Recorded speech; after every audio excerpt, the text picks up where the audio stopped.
The monument is an imposing structure and as a creation of memorial art, for beauty of design and appropriate expression. To commemorate the deeds of the men whose memories it is intended to perpetuate, has seldom been equaled.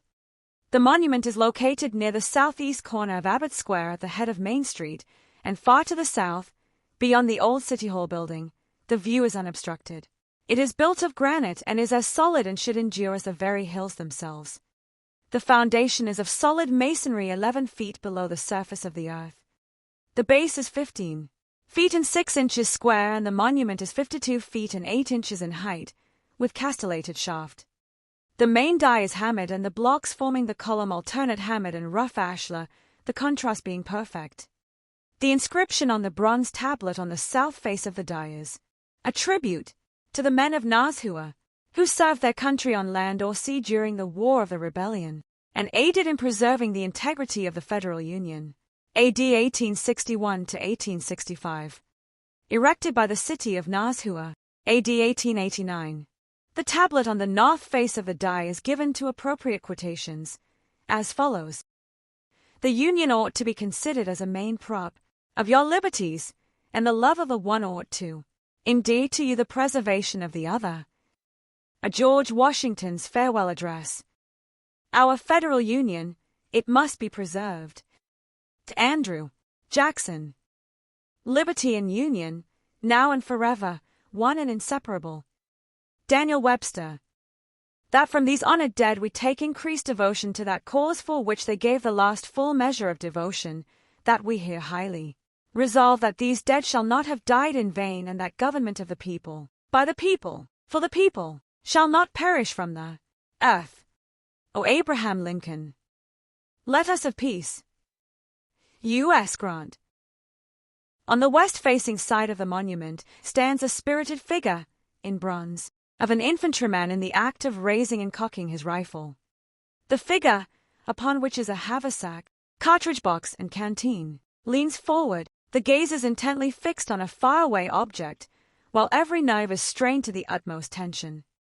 The thought of the beholder instantly grasps the idea that the soldier is represented, either as a skirmisher or on a lonely picket line, and that an important movement of the enemy is being watched with absorbing interest. On the east-facing side of the monument stands a bold and defiant sailor in bronze, 7 feet 2 inches in height. His right arm is extended above his head, his right hand grasps a cutlass, his left hand holding a rope, a coil of which lays at his feet. The idea conveyed is that he is about to board an enemy's ship. The band upon his hat is inscribed Kearsarge. The appropriateness of this tablet and figure is found in the fact that the victorious war ship bore the name of a New Hampshire mountain, and is therefore identified with this state. On the south side of the die, above the inscription, in bronze and tastefully grouped, are the emblems of the cavalry arm of the service. The group consists of a saddle, thrown carelessly, against a stone wall, upon which is a hat and blanket. Upon the side and below are the canteen, sword, rifle, straps, pistol and other trappings, with a bugle lying upon the ground at the left.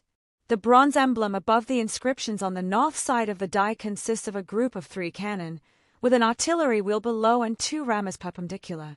Standing upon a pedestal of proper proportions and crowning the whole is a statue representing victory. It is 9 feet high and carved from New Hampshire granite. Its symmetry is perfect. The features are beautiful, firm, yet benign, the drapery flowing and graceful in folds, the effect perfect in art. The right hand rests upon the symbolic shield of the country, and the extended left holds a laurel wreath in bronze. The west face of the die is allegorical and of special significance. The capital of the nation appears upon the right background and a ruined southern dwelling house upon the left, in front of which stands a stack of muskets, resting upon which is a furled rebel flag. The goddess of liberty, with broken chains at her feet and with outstretched hands, stands in the center. Before her in kneeling attitude is a colored man over whose head a Federal and Confederate soldier have clasped hands in the bonds of peace, while a ribbon border across the top and bottom bears the inscription, "With malice toward none, with chariot for all." The bas-relief, in bronze, upon the east face of the die, represents the sinking of the Alabama by the Kearsarge, June 19, 1864, off the coast of France. The Alabama is engulfed, sinking in the sea, while the victorious Kearsarge is seen in the background, on even keel, seemingly uninjured by the fight. The design and general plan of the monument was made by Mr. T. M. Perry, architect for Messrs. Frederick and Field of Quincy, Mass. The model of the sailor was made by S. J. O'Kelly, sculptor, of Boston, and was cast by M. H. Mosman, of Chicopee, Mass. The model of the skirmisher, the soldier, was made by C. Buble, of New York, and was cast by the Henry Bonnet Bronze Company, of New York. The model of the artillery emblem was made and the same was cast by M. H. Mosman, of Chicopee, Mass., who also furnished the model of the Emancipation bas-relief and the two lettered panels, and cast the same. The model of the cavalry emblem, the bas-relief of the sinking of the Alabama, city seals and U.S. shields, and the surmounting statue of Victory were modeled by Beatty and Brooks, sculptors, Quincy, Mass. The cavalry emblem and naval bas-relief were cast by Henry Bonnet Bronze Company, of N.Y. The city seals and U. shields were cast by M. H. Mosman, of Chicopee, Mass. The surmounting figure of Victory, carved from a block of Concord, N.H. granite, was executed in the works of Messrs. Frederick and Field, by their own sculptors.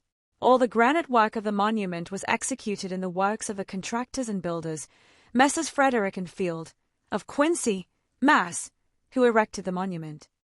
The foundation of the monument, which is 11 feet deep and 15 feet and 6 inches square at the top, and flares regularly to the bottom, where it is 18 feet square, is built from granite raised from the Nashua quarry, and was laid by Charles W. Stevens, of Nashua, under the direction of Frederick and Field.